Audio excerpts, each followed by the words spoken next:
Assalamu alaikum, dear viewers, dear friends. Hope you are doing great. Today we are going to discuss something special, something new. That's linguistics. Apart from the literature, English literature, today I am going to share with you regarding the literature, regarding the linguistics. You know, in English language, in a language, the linguistics is versatile, it's complicated, full of diversions, full of latest things, new things. And there are some certain things which play a very important role. The language, the formation of language, how the language has been formed, the language has been originated, how it has been originated. There are few things which are introduced in the beginning of the language, that in the world the language has been formed. We will discuss today about it. Let me tell you something. The language which is believed to be formed in different way, in different aspect. There have been certain people who have contributed in a language. Let me tell you few theories, and we will discuss step by step, one by one, these theories, how these theories have been introduced. The first which has been introduced, the bow wow theory. What? The bow wow theory. The theory which is based on assumption that it has been originated from imitating sounds and physical involvement, physical behavior with the diction. And second, for example, I give you another theory that's a yo-he-ho theory. Yo-ho-he theory is also, given in a language. And there comes also another theory, which is ding-dong theory. You might see it in cartoons, ding-dong bubble. Also, there is an advertisement, ding-dong theory. There is also the theory which is introduced in a language, that is a musical theory. There is also a theory which has played its role, that is poo-poo theory. Poo-poo theory is also there. And there are some certain people whose contribution cannot be ignored, and they are the pioneers. They are the people who worked for years and years. It took ages, people, to bring the formation of language, to form a language. For example, Edward Sapir is there, Neuer is there, Max Muller is there, Otto Jespersen is there. The two great people of the times, Noam Chomsky is there, De Saussure is there. We will discuss about their theories, about their works, about their contribution step by step. My viewers, the linguistics is the cream of language. When you learn a language, when you learn a grammar, you have to learn the linguistics. Linguistics, can change the language. For example, I give you a few things. For example, let's discuss the manner of articulation. What do you mean by manner of articulation? How the words are formed. For example, we will discuss step by step, one by one. What is phonetics? What is linguistics? What is monolingual? What is bilingual? What is multilingual? What is phonology? What do you mean by morphology? What do you mean by labial? What do you mean by bilineal? Okay, labial, for example, labial. I'll give you one example. For instance, labial. When your upper and lower lip work together like this, pa. When you pronounce like this, pa. Like if you pronounce with the nasal sound, that's another thing. For example, Peter Piper picked a peck of pickled peppers. Peter Piper picked a peck of pickled peppers.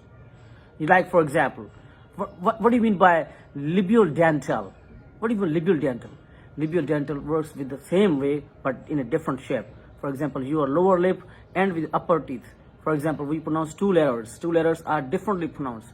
One I tell you, the W sound, which is wa, that is labial. And the second letter comes here is a V, like a V, like a F. They are also known fricatives, but Later on I will discuss about what is the fricative. So by libiodental. What do you mean by alveolar? How do you pronounce the word in velar? How do you pronounce the letter in glottal? How do you pronounce the word in lyric? How do you pronounce the word letter in nasal sounds? How do you pronounce the word the trachea? And articulation, the essence of articulation. Then we will discuss these are the parts of the language. For example, first of all, you should know the pronunciation, the intonation. The students find it difficult to pronounce the word. We'll later on discuss the homophones, the homographs, the homonyms, the plosmy, the acronyms, the abbreviations. We will discuss later on these things. These things are, I will teach you, inshallah, I will guide you to learn. So in this way, the manner of articulation is very important. For example, there are some few things we will learn, and I will tell you what is morpheme, what is free morpheme, what is bound morpheme, what do you mean by social linguistics, and how the social linguistics works, how does it work for the students, and the social linguistics, how the people learn, and how they imitate, and how they copy each other.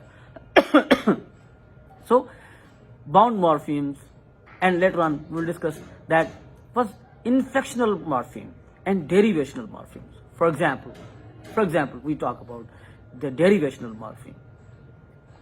Take beauty and bring it to the adjective beautiful, and again the third syllable comes like but beautiful. For example, we discuss about the beautiful, then it comes the beautiful and beautiful and beautiful. For example, beauty, beautiful, beautifully, and we transfer it from the noun to the adjective, from adjective to the adverb.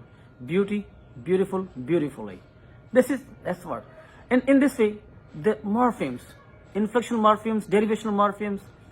What is infix? What is affix? What do you mean by suffix and prefix? You might read in the context of the books that are prefix and suffix, but in a linguistics, they differ. They are different. They are differently pronounced. They are differently given the priority, and they are differently they have different meanings in the language. Well, we will learn these things in a step by step. So I was discussing about the linguistics. First of all, my students, my friends, my viewers, you must get ready to learn, and I'm there for you. I hope we will learn lots of things regarding the linguistics. I think that might pave the way for us, because in learning language you have to work hard. You have to understand. The pronunciation is very important for you. If with two languages, American language and British language, British accent, American accent, different. For example, I'm taking American accent class. You have to work on the nasal sounds. How the sounds are formed here in phonology, in morphology. We will discuss later on. One has to believe that I must work hard. When he goes through the series of the pens, for example, one theory has been there, poo-poo theory. That is that men learn the language through gestures. For example, when you are hurt, when you are happy, when you are upset, when you want to say something, when you are surprised. So these are the exclamatory things which give you the way to learn the language. So one has to go through the series of things that to learn a language. I'm sure I will be there for you, and I'm there for you, inshallah, God willing. See you tomorrow with the new theme, with the beautiful theme regarding the linguistics. Till then, take care. Bye bye. Have a good day. Thank you.